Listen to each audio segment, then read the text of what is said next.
പബ്ലിക്കിലാണ് പ്രസംഗിക്കുന്നത്, അല്ല എന്നാർക്കും നിഷേധിക്കാൻ കഴിയരുത്. ഇത് അടച്ചുകെട്ടിയ ഏതെങ്കിലും ഒരു റൂമിൽ നിന്നുകൊണ്ട് മുസ്ലിങ്ങളോട് മാത്രമുള്ള ഒരു പ്രഭാഷണമല്ലല്ലോ, പലരും കേൾക്കുന്നുണ്ടാകും. ഈ രാജ്യത്ത് നമ്മുടെ ഭാരതത്തിന്റെ നിലനിൽപ്പിന് വേണ്ടി മുസ്ലിങ്ങളായ ഞങ്ങളുടെ കാക്കക്കാരണവന്മാര് ചെയ്ത സേവനങ്ങൾ എന്തൊക്കെയാണ്? താജ്മഹൽ അമേരിക്കൻ പ്രസിഡന്റ് വന്നിട്ട് പറഞ്ഞു, മഹാഭാഗ്യമുള്ളവർക്ക് മാത്രമേ അവിടെ എത്താൻ കഴിയൂ. നമ്മളൊക്കെ മഹാഭാഗ്യം എന്ന് ഉദ്ദേശിക്കുന്ന ആഖിറത്തിന്റെ വിഷയ, അയാൾ കണ്ടത് അതല്ല. അദ്ദേഹം ഇതിന്റെ പണിയും ശില്പചാരുതയുമെല്ലാം കണ്ടപ്പോ അന്തം വിട്ട് നിന്നുപോയി. നമ്മുടെ ഇപ്പോഴുള്ള ഹുസൈൻ ഒബാമയല്ല, തൊട്ട് മുമ്പിരുന്ന വില്ലൻ. അദ്ദേഹം വന്നിട്ടാ പറഞ്ഞത്, മഹാഭാഗ്യമുള്ളവർക്ക് മാത്രമേ താജ്മഹലിന്റെ മുറ്റത്ത് വരാൻ കഴിയൂ. ആരുണ്ടാക്കിയത്?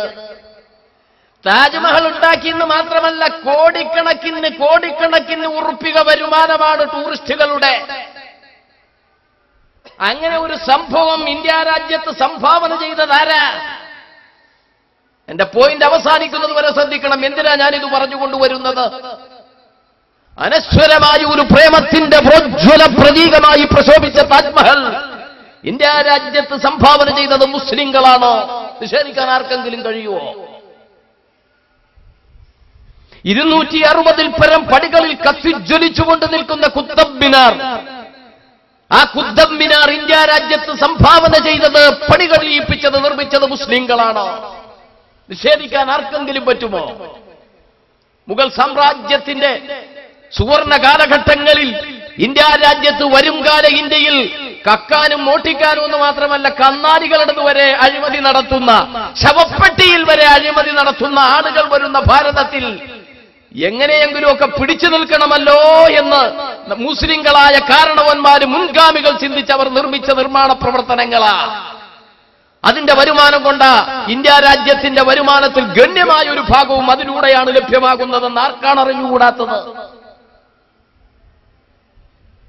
ഇക്കഴിഞ്ഞ സ്വാതന്ത്ര്യദിന പൊൻപുലരിയിലും ഇന്ത്യയുടെ പ്രധാനമന്ത്രി നിന്ന് പ്രസംഗിച്ച, ഓരോ ഓഗസ്റ്റ് 15-നും ഇന്ത്യൻ പ്രധാനമന്ത്രിമാർ അഭിസംബോധന ചെയ്യുന്ന ഡൽഹിയിലെ റെഡ് ഫോർട്ട് എന്ന് പറയുന്ന ചെങ്കോട്ട ഉണ്ടാക്കിയതാരാ? പറയൂ, മുസ്ലിങ്ങളല്ലേ? 300 ചതുരശ്ര കിലോമീറ്ററിൽ പടർന്നു പന്തടിച്ചു കിടക്കുന്ന ഒരു പൂന്തോട്ടമുണ്ട് നമ്മുടെ തൊട്ടടുത്ത സംസ്ഥാനത്ത്, യെദ്യൂരപ്പ ഭരിക്കുന്ന കർണാടകയില്. മുസ്ലിങ്ങളെ കാണാൻ പാടില്ല ചില ആളുകൾക്ക് അവിടെ. അവിടുത്തെ വരുമാനത്തിൽ നല്ലൊരു ഭാഗവും ഇതിലൂടെയാണ് വരുന്നത്. ഈ 300 ചതുരശ്ര കിലോമീറ്റർ വിസ്തീർണം. ലാൽബാഗ് എന്ന പൂന്തോട്ടം ആരുണ്ടാക്കിയത്? ടിപ്പുവിന്റെ പിതാവ് ഹൈദർ അലി ടിപ്പു, അള്ളാഹു പുറത്തു കൊടുക്കട്ടെ. എന്താണ് അതിനും ആമീൻ പറയാൻ വിഷമ? ഒന്ന് പറ, എന്നാലല്ലേ എനിക്ക് നിങ്ങളോട് സഹകരിച്ചാൽ അരമണിക്കൂർ പ്രസംഗിക്കാൻ പറ്റുള്ളൂ. എന്താ ടിപ്പു സുൽത്താൻ ആമീൻ പറയാൻ പറഞ്ഞപ്പോ വിചാരിച്ചു ഇയാൾ വല്ല ഭീകരനാന്നാ? അതുകൊണ്ടായിരിക്കും. അത് കഥ അറിയാത്തത് കൊണ്ടാ. നമ്മുടെ മുൻഗാമികളെ ഇന്ത്യ ഭരിച്ചിട്ടുണ്ട്, അല്ലെ ലോകത്തെ വിറപ്പിച്ചിട്ടുണ്ട്. അവരൊക്കെ നമ്പർ 1 ദീനി വിശ്വാസികളായിരുന്നു. അപ്പോഴാ എതിർഭാഗം നിറച്ചത്. ഇന്ന് വെറും എന്താ ആചാർക്ക് പറയാൻ പറ്റും? ഇന്ന് വെറും എന്താ പപ്പരാസി കാണിക്കൽ മാത്രമേ ഉള്ളൂ, ഉള്ളിലൊന്നുമില്ല.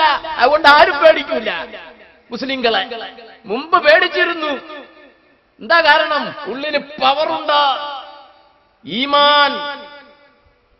മഹാനായ ഹൈദർ അലിയുടെ മകൻ ടിപ്പു സുൽത്താൻ മരിച്ച ദിവസം, അദ്ദേഹത്തിന്റെ ഉമ്മ മരിച്ച ദിവസം കേട്ടോ, ഉമ്മയുടെ മയ്യത്ത് നിസ്കാരത്തിന് വേണ്ടി ചോദിച്ചു, ആർക്ക് കഴിയും ഈ സദസ്സിൽ?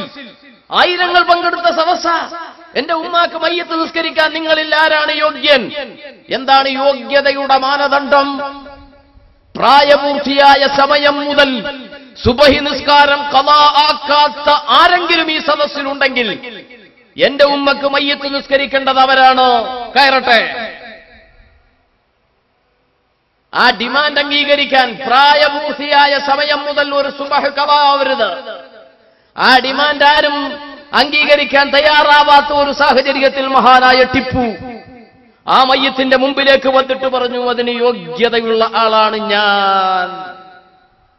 ഇന്ത്യയെ വിറപ്പിച്ചിട്ടുണ്ട്, ഇന്ത്യയെ ഭരിച്ചിട്ടുണ്ട്, ഭരിപ്പിച്ചിട്ടുണ്ട്.